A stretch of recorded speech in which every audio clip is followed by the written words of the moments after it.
A young man loudly complains to his coworker Sa-chan that he wants a girlfriend. He asks why he cannot find one, and she retorts that it's because of his inappropriate behavior at work, telling him to get back to his task. He insists he has a good face and personality, is devoted, and can even cook, wondering why he's still single. Sa-chan points out that his lack of money makes him unpopular, noting he can't even afford an aquarium ticket for himself. After her sharp remark, she tells him to stop complaining and return to his duties. On the verge of tears, he complains that her words are always too harsh. He then asks her directly if she dislikes him. Sa-chan looks at him and calmly states that she does like him, catching him completely off guard. He is completely flustered and blushing from her unexpected confession. Overjoyed, he suddenly hugs Sa-chan, exclaiming that he likes her too. He reaffirms their bond as childhood friends, completely missing her romantic feelings and leaving her to think that's not what she meant. The boy awkwardly announces he's going to restock the shelves and walks away. Once he is alone, he is overcome with a blush, realizing her words caught him off guard but have made him incredibly happy. He has a flustered outburst, calling Sa-chan a blockhead but admitting he likes that about her, while she looks on with a puzzled expression. While at work, the boy brings up a rumor that two of their classmates are now dating. The conversation prompts the boy to nervously ask Sa-chan if she has anyone she likes. To his shock, Sa-chan calmly confirms that she does. Completely missing the hint, the boy panics, frantically wondering who this mysterious rival could be and immediately regretting his question. She then adds that the person she likes is right next to her. Seeing his oblivious reaction, Sa-chan grows disheartened and begins to list her insecurities, calling herself gloomy and not cute. She feels certain that her crush could never like her back. Unable to listen to her self-criticism, the boy grabs her hands and insists that none of what she said is true. He passionately declares that she is cute, the prettiest, smartest, and cutest girl in the world. Sa-chan is taken aback by his sudden outburst. The intensity of his own words leaves him gasping and flustered. He wants her to have more confidence in herself, though he internally berates himself for being a wuss. Sa-chan smiles softly, thanking him for his constant support. She affectionately calls him her prince, causing his heart to skip a beat. Internally, he berates himself for being unable to confess his own feelings so directly. Still oblivious, the boy nervously asks Sa-chan to tell him more about her crush, and she begins by stating that he is broke. She continues, explaining that his kindness to every girl makes her anxious, and that he gets carried away and is dense as a brick, which shocks the boy. Sa-chan then fondly adds that he is innocent, honest, and very kind, recalling a time she saw him help an old woman, leaving the boy utterly baffled. As Sa-chan sighs about her crush's denseness, the boy, hearing only the positive traits, gets fired up and resolves not to lose to this rival. After school, Tsukasa and his friend greet Sa-chan as she walks by. As she walks away, Tsukasa's friend questions his use of the familiar nickname Sa-chan, leaving Tsukasa puzzled by the remark. Later at the drugstore, Tsukasa brings up the topic with Sa-chan, asking if she finds his nickname for her strange. She replies that she doesn't really think it's strange at all. He agrees that it feels normal for them, since she also calls him Tsu-chan. Despite this, his friend's comment makes him ponder if they should use more formal high school honorifics. To test the idea, Sa-chan addresses him as Tsukasa-kun. The sudden formality makes Tsukasa completely short-circuit with embarrassment. He flails in a panic, exclaiming that it's far too embarrassing for him to handle. Tsukasa decides to try it himself, calling her Sayaka-san. A nearby coworker notices his reaction and remarks that she understands the appeal. Although her expression remains unchanged, Tsukasa secretly finds this quality charming. Tsukasa grows concerned when he sees Sa-chan hiding her face behind her apron. He asks if she's all right, but she tells him not to look. She admits that she is probably making a very shameful face. The realization that she was just as flustered as him leaves Tsukasa blushing and speechless. First is Tumi Tsukasa, also known as Tsu-chan. Next is Chikamori Sayaka, called Sa-chan. They are joined by Nakahara Kiyomi, who is bewildered to find himself there. Tsukasa and Sayaka immediately start teasing him by calling him Kai-chan, which makes him flusteredly demand they stop. Sa-chan announces she is taking her break. She finds Tsu-chan fast asleep in the break room. Guessing he was up late studying, she drapes her apron over him and acknowledges his hard work.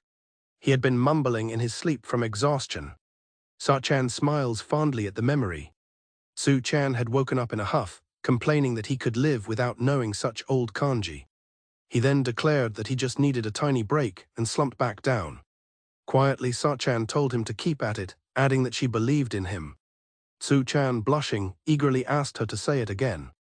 Sa-chan was taken aback by his sudden and intense request. He frantically insisted she say it one more time. With puffed cheeks, Sa-chan shouted her encouragement, calling him Tsu-chan. Visibly moved and re-energized, he shouted his thanks. Feeling motivated, Tsu-chan thanked Sa-chan and proclaimed that he would ace the test. Sa-chan thought about how his strong work ethic had always been apparent. She knew that giving up simply was not in his nature. She admitted to herself that she really loves that determined attitude of his. Tsu-chan was feigning sleep, sweating and snoring loudly. Sa-chan stared at him with a bewildered expression. She quietly asked if he was awake. As he continued the act, she questioned him again, unconvinced. While she professionally assists him, her coworker Tsu-chan watches from afar, admiring her beauty. Unaware of his gaze, Sa-chan proceeds to ask the customer about his symptoms. The customer claims his blinking is out of control, an explanation Sa-chan finds odd. After she retrieves the eye drops and suggests calling a pharmacist, the man grabs her arm, stopping her. He aggressively demands her line ID. He squeezes her arm when she says she doesn't have one. The customer continues to harass Sa-chan, boasting that he owns a car and can take her out after her shift. Just as the situation escalates, Tsu-chan suddenly steps in between them, putting a stop to the unwanted advances. Tsu-chan confronts the customer, asking if there is an issue with his employee, which only irritates the man. With a sharp gaze, Tsu-chan tells him to stop acting tough. He then cleverly shifts his tone, asking if this is what the issue is about. He distracts the man by enthusiastically recommending a Chinese medicinal herb called Lady Killer. He further diverts the customer's attention by offering to make him a points card. Once the customer is gone, Tsu-chan expresses his relief and compliments Sa-chan on how she handled the situation. Overwhelmed and shaken, Sa-chan suddenly clings to him. She thanks him for the rescue, admitting she was terrified. Sa-chan explains that the feeling of the man's tight grip still lingers. Feeling Sa-chan's fear, Tsu-chan's demeanor changes as he clenches his fists with determination. He assures her that everything will be okay. He makes a solemn vow to always protect her, now and forever. Touched by his promise, Sa-chan quietly thanks him for being her shield. A young man gets an idea after seeing an ad for a dolphin show, thinking of his friend, Sa-chan. He convinces himself that he has saved up enough money to afford a ticket or two for the aquarium. Determined, he decides that all he needs to do now is invite her. Without a moment's hesitation, Sa-chan agrees to go with him. He is overjoyed by her quick acceptance, eager to see the dolphins. While they discuss logistics, their friend Nakahara walks up and asks about their plans. Nakahara vehemently refuses the invitation to join, stating he doesn't want to be a third wheel on their date. The word date catches both of them completely off guard. Flustered, the protagonist tries to explain that they are just childhood friends, and the thought never crossed their minds. Sa-chan acknowledges that from an outside perspective, their trip could easily be seen as a date. Nakahara feels he may have said something he should not have, as an awkward silence falls over the group. The atmosphere suddenly becomes tense as he realizes their trip to the aquarium might actually be a date. Sa-chan notices that he has frozen up from the awkwardness. Sa-chan thinks that perhaps calling it a date has made him uncomfortable. He worries that he has ruined her excitement and feels an urgent need to deny that it is a date. To his surprise, Sa-chan turns to him and asks if they should just make it a date. Caught completely off guard, he becomes incredibly flustered and insists that it is not happening. Sa-chan waits for his response, her own expression unreadable. His heart thumps in his chest after her unexpected proposal. He takes a deep breath to calm his nerves. Having gathered his composure, he looks at her and agrees to make it a date. Visibly moved and happy, Sa-chan quietly agrees. Meanwhile, Nakahara is immensely relieved that he is no longer part of the conversation. Sa-chan and Tsukasa admire the beautiful fish in the large tank. He reaches out to take her hand. Startled by the sudden gesture, Sa-chan looks at him as her heart pounds.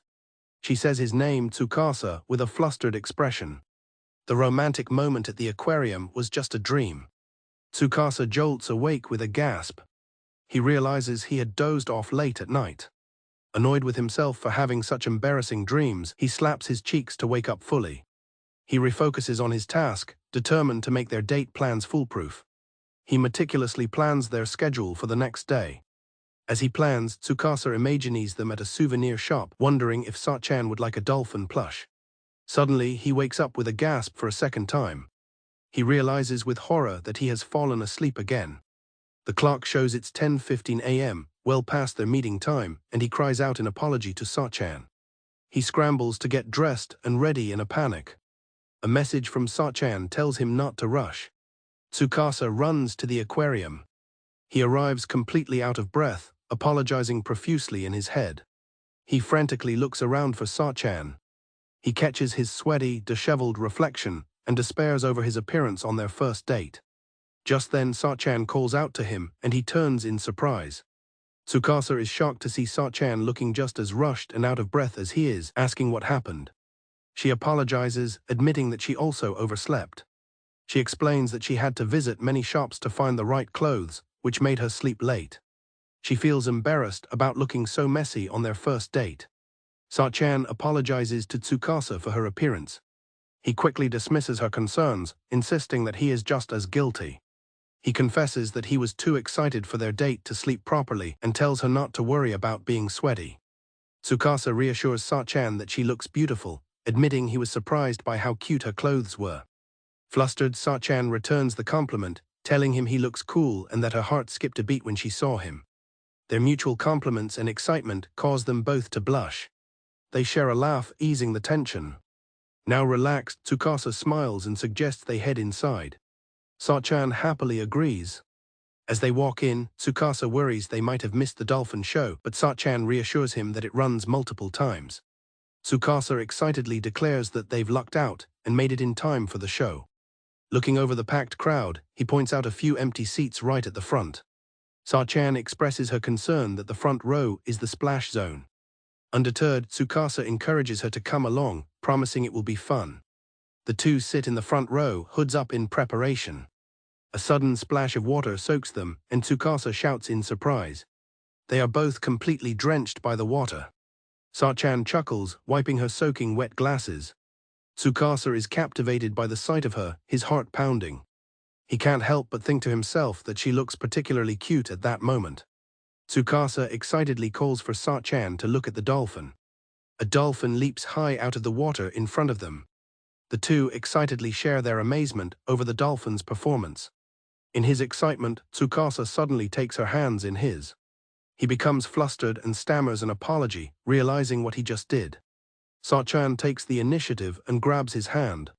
Stunned by her forwardness, Tsukasa can only stare, his heart pounding. She tells him that since they are on a date, they should act like it. Sa-chan asks him if he's against the idea.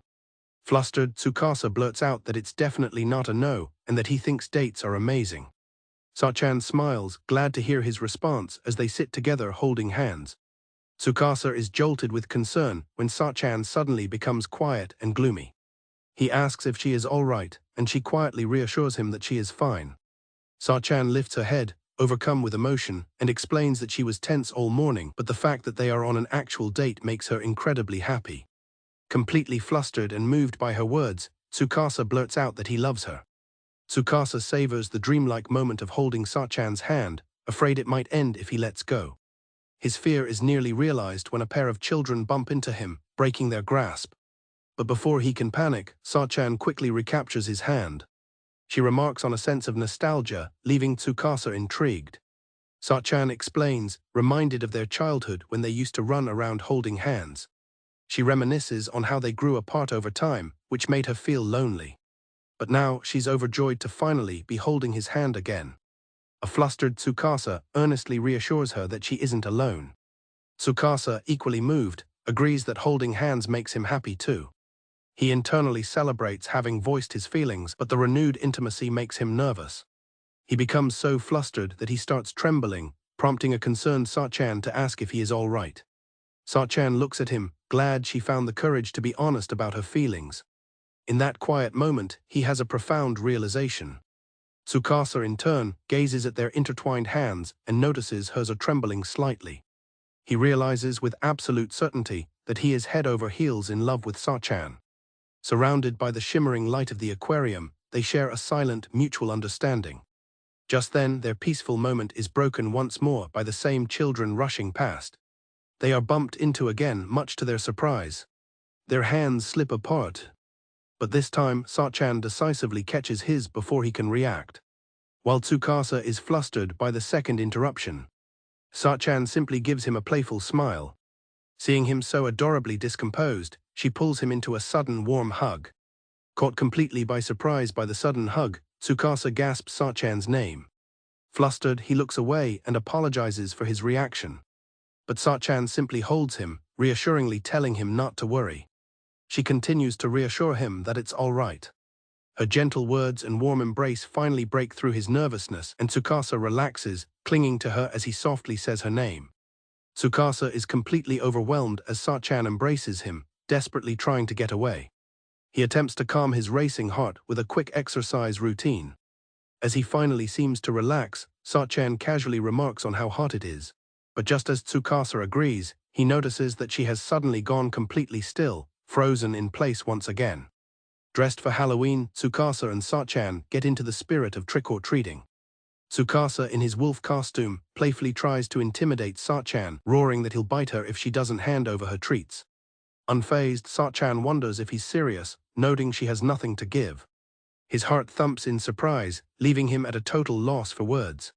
The sudden counter completely flusters Tsukasa, leaving him stammering. Instead of being scared, she turns the tables and gives him a playful poke. At a gift shop, Sa-chan cuddles a large stuffed dolphin, admiring how cute it is. Tsukasa insists on buying the expensive gift, but Sa-chan firmly refuses, reminding him that he's saving money for his family. She assures him that if she truly wanted it, she would buy it herself. Her self-sufficiency leaves Tsukasa in awe. He's internally flustered, desperately wanting to give a gift to the girl he likes. Just then, his eyes land on a display of much more affordable dolphin rings. Seeing the inexpensive dolphin ring, Tsukasa thinks it's the perfect solution. He excitedly presents it to Sa-chan. Despite her initial reluctance, he persuades her to at least try it on. Taking her hand, he gently slips the ring onto her finger, blushing as he tells her it looks cute. Sa-chan admires the ring, commenting that it really suits her. Tsukasa is pleased until she points out it's on her ring finger.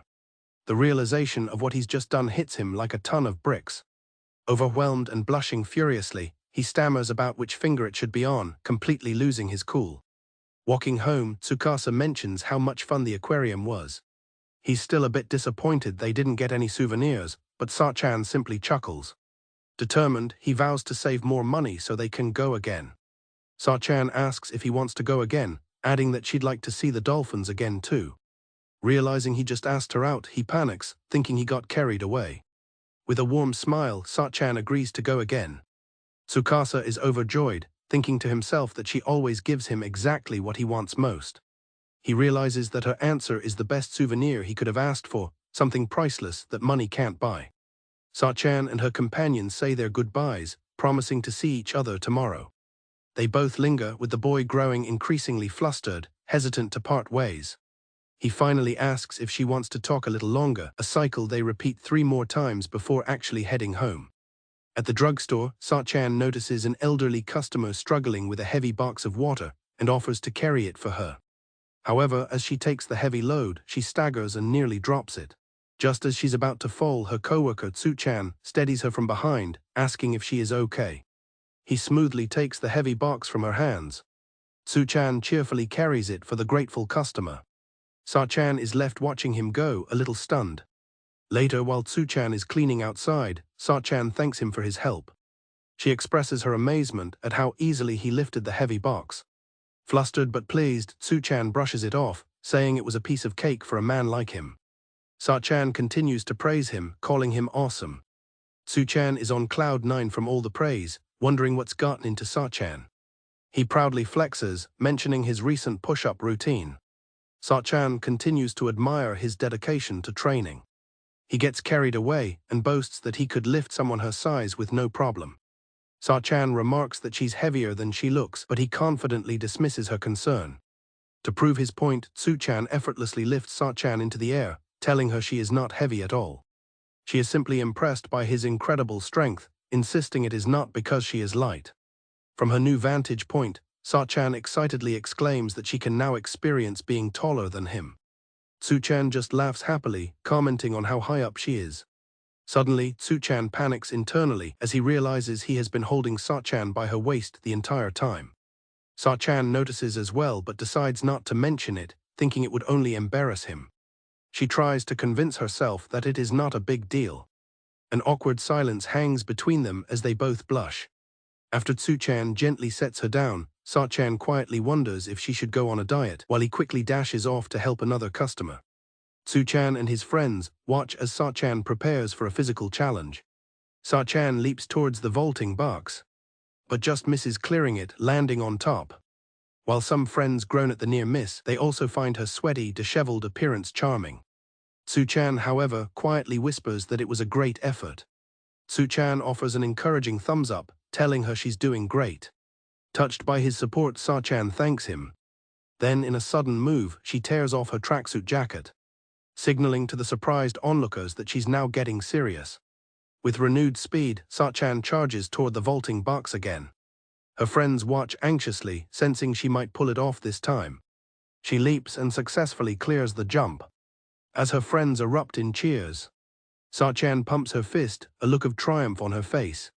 Tsu-chan is ecstatic, shouting that she is amazing. The rest of their friends join in, clapping and congratulating her on her cool achievement. As the friends continue to praise her, Sa-chan gives a small bow. Tsu-chan, feeling they're being too loud, tries to quiet them down. As Sa-chan turns away, she discreetly flashes a peace sign behind her back, a small gesture just for him. Tsu-chan understands and smiles warmly, while the others are left confused by the odd sign. During gym class, Tumi-kun effortlessly demonstrated his athletic skills. His classmates were full of praise, impressed by his abilities. Sayaka, however, was completely transfixed, watching him in silence. Her friends had to physically push her along, questioning why she always froze up like this and reminding her they would be late for their next lesson. As rain suddenly begins to fall after school, Tumi-kun realizes he is unprepared. However, Sa-chan comes to the rescue with a spare umbrella, much to his admiration. Thinking he will just have to run home, Tumi-kun is relieved that at least Sa-chan will stay dry. But Sa-chan opens her umbrella and gestures for him to join her. She reassures a flustered Tumi-kun that they can walk home together. She pulls him in close to demonstrate that they both fit comfortably underneath. Sa-chan finds their closeness both pleasant and nerve-wracking. Tumi-kun tries to angle the umbrella to better protect Sa-chan from the rain. Noticing this, Sa-chan pushes it back towards him, telling him he will get wet. They go back and forth, each trying to shield the other from the downpour. Finally, she puts her hand over his, taking control of the umbrella. With their hands clasped on the handle, they are huddled closely together. Startled by their proximity, Tumi-kun apologizes profusely. Sa-chan calmly states that huddling up is necessary to avoid getting sick, while Tumi-kun is moved by her kindness. Tumi-kun begins to feel that he is taking advantage of her kindness. After bumping into him, Sa-chan apologizes for something else entirely. She pulls out a second umbrella, confessing she had it the whole time. She explains that the rare opportunity to share an umbrella with him made her keep it a secret. She feels guilty for her actions, especially after he was so considerate of her. Sa-chan is mortified after admitting her true intentions. Tumi-kun is left blushing and speechless by her confession. She offers him the second umbrella, insisting she doesn't want him to get sick. He is internally conflicted, weighing his desire to stay close against his concern for her.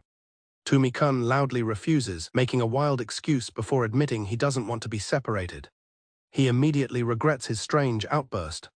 Sa-chan, slightly flustered, clarifies that she meant there was no need for another umbrella. They both agree to continue walking home together, just for a little while longer.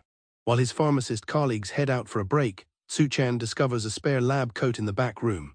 Realizing it's a men's size, he excitedly tries it on, getting an idea.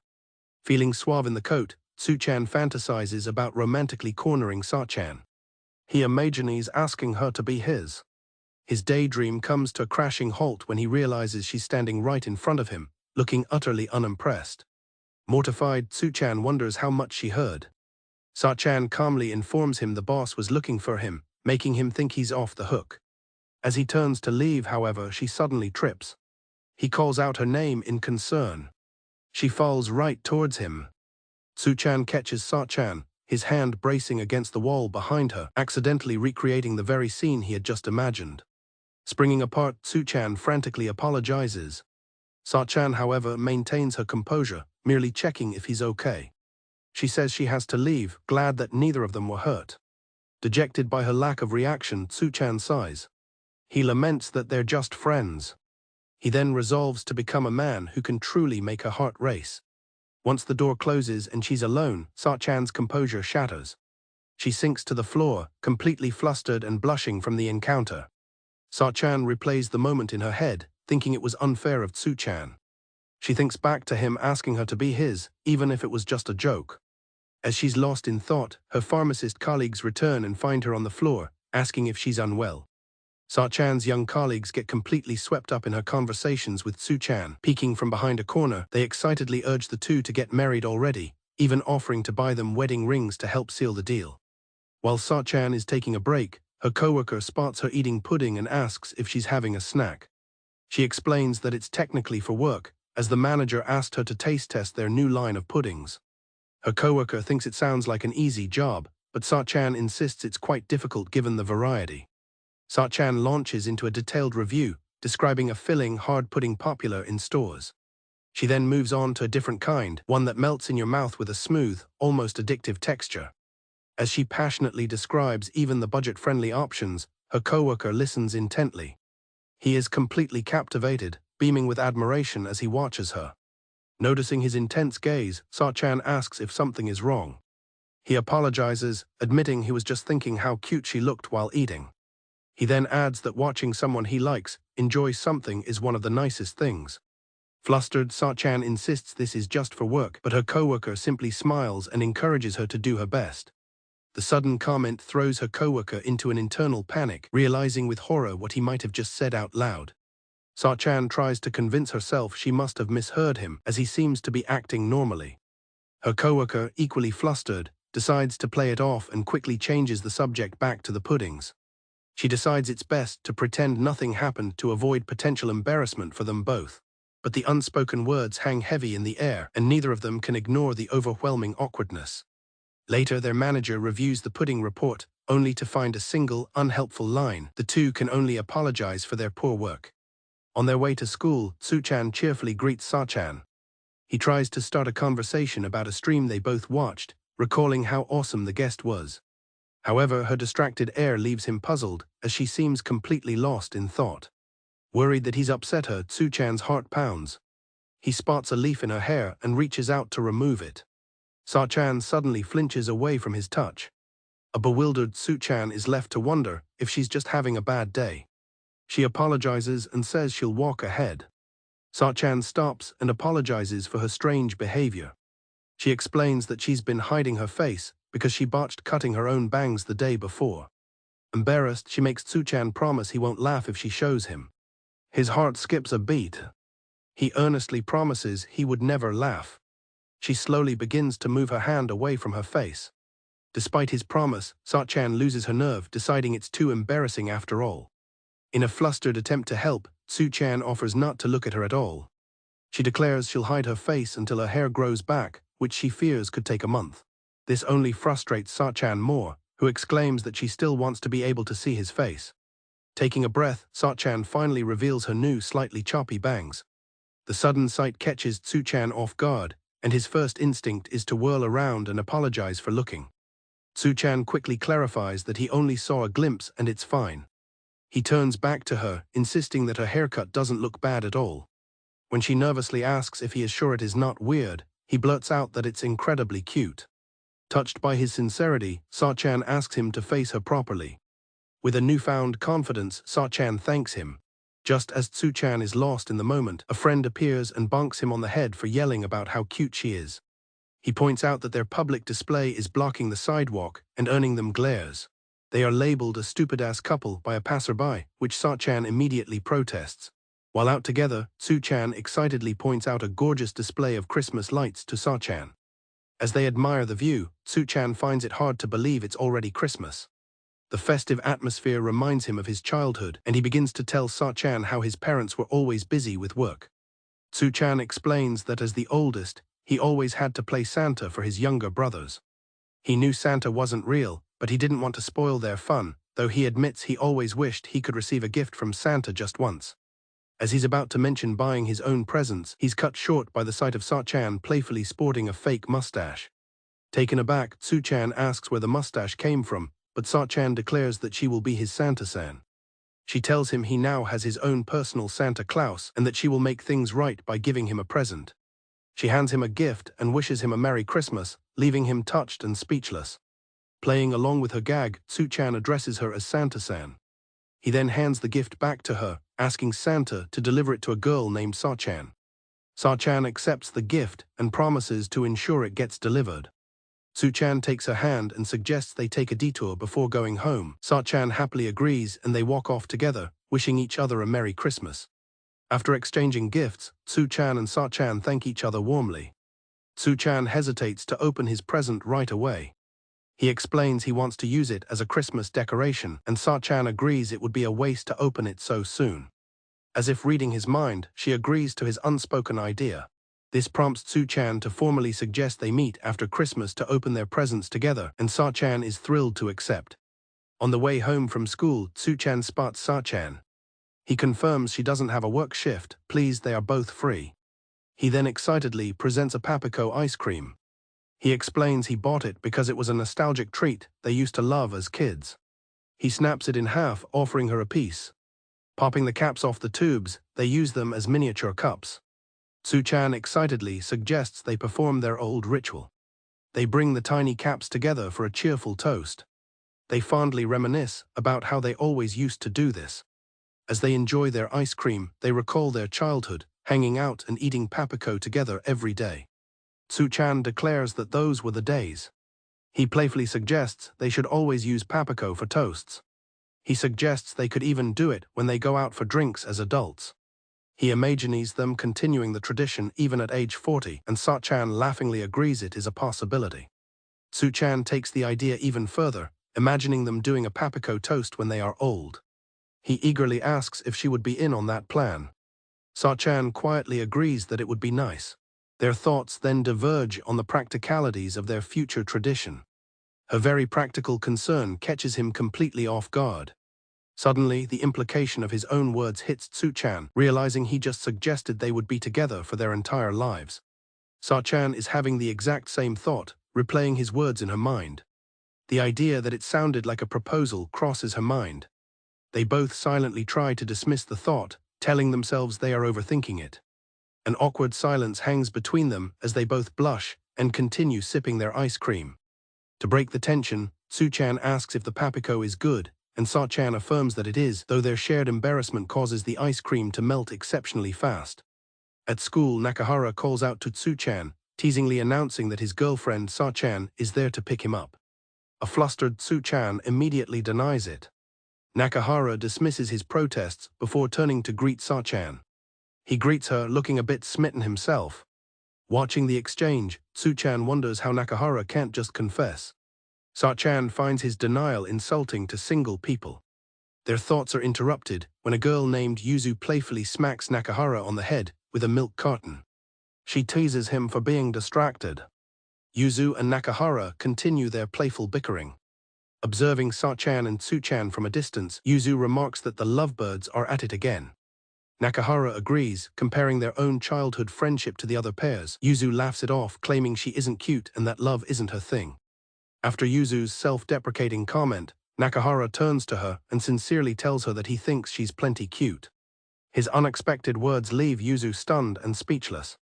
Nakahara immediately becomes flustered and tries to take back his compliment. Seeing his reaction, Yuzu smirks and teases him about how much he must like her. As he protests, she leans in close and playfully asks if he wants to go out with her, leaving him completely shocked. Yuzu laughs, revealing she was just teasing to see his reaction. A flustered Nakahara tells her to stop messing with him, arguing they can't possibly go out since they've known each other since they were kids. Yuzu playfully agrees, adding that he's like a little brother to her anyway. Nakahara objects to being called little brother, but Yuzu reminds him she's older. As she waves goodbye calling him Lil Bro, he insists that he's not. He walks off dejectedly. Other students tease them about having a lover's quarrel. Yuzu watches him leave, her playful demeanor fading as she recalls his earlier words. She wonders who is truly teasing whom. Alone now, Yuzu is left blushing intensely. She quietly calls Nakahara an idiot, wondering to herself why he isn't more popular. Yuzuka's friends notice her constant companion, a milk box, and ask why she is always walking around with one. They press further, asking if she really loves it that much. She admits it's more of a habit than love. She explains it's a habit from childhood, triggering a memory of being taunted for her height. As a child, Yuzuka was bullied by other boys, who called her names like Titan and Man-Girl because of her height. A young boy, Nakahara, stepped in and defended her, telling the others to cut it out. He told Yuzuka not to mind them. Blushing, he then declared that he thought being huge was super cool, leaving Yuzuka speechless. His words had a profound effect on her, leaving her flustered but happy.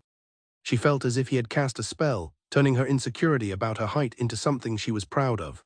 She then noticed a poster claiming that milk was the key to being tall. Ever since that day, milk has been her ally. Back in the present, Yuzuka reflects on how Nakahara's compliment allowed her to remain confident all these years. Her friend, confused by her mumbling, brings her back to their conversation about milk. Yuzuka's attention is caught by Nakahara buying a drink from a vending machine.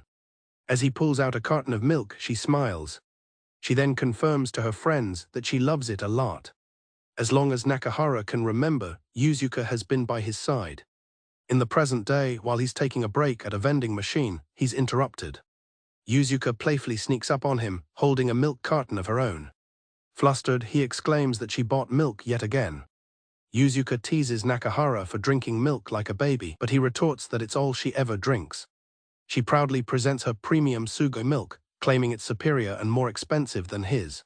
Yuzuka argues that a growing girl like her needs all the calcium she can get. Nakahara internally reflects that she's always been tall, seemingly unaffected by her logic. Nakahara recalls how Yuzuka's height has always captivated him. He's always felt uncool and short by comparison. He remembers learning that boys have a greater growth spurt during puberty. This fact gives him hope that he still has room to grow. He forms a plan to overtake her in height.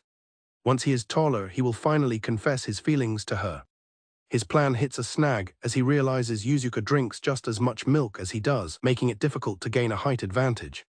Noticing his stare, she playfully winks, asking if he's stunned by her beauty. Annoyed, Nakahara chugs his milk and crushes the carton. Ignoring her chiding, he remains resolute in his determination to not give up. Onodra drops by the drugstore to visit her friend Chikamori at work. After looking around and complimenting the place, Onodra teases Chikamori for sounding like a professional clerk. Her attention is caught by a flyer for an upcoming fireworks fair, and she hesitantly starts to ask about the event. Onodra nervously asks if Chikamori is planning to go to the fireworks with Tumi Tsukasa. Seeing her friend's reaction, Onodra quickly adds that if Chikamori isn't going, she was thinking of asking Tumi out herself, leaving Chikamori to process the shocking revelation. Onodra shows concern for Chikamori's sudden quietness. Chikamori denies having any plans for the fireworks. This prompts Onodra to muse aloud about how Chikamori's good looks would surely impress Tumi. This compliment, meant to be kind, only stings Chikamori with jealousy. An idea strikes Chikamori. She suggests they all go to the fireworks together. She proposes inviting Tumi and their friend Nakahara. Onodra is ecstatic about the group outing. She laughs about how they'll be saving Nakahara from going alone, and the plan is quickly agreed upon.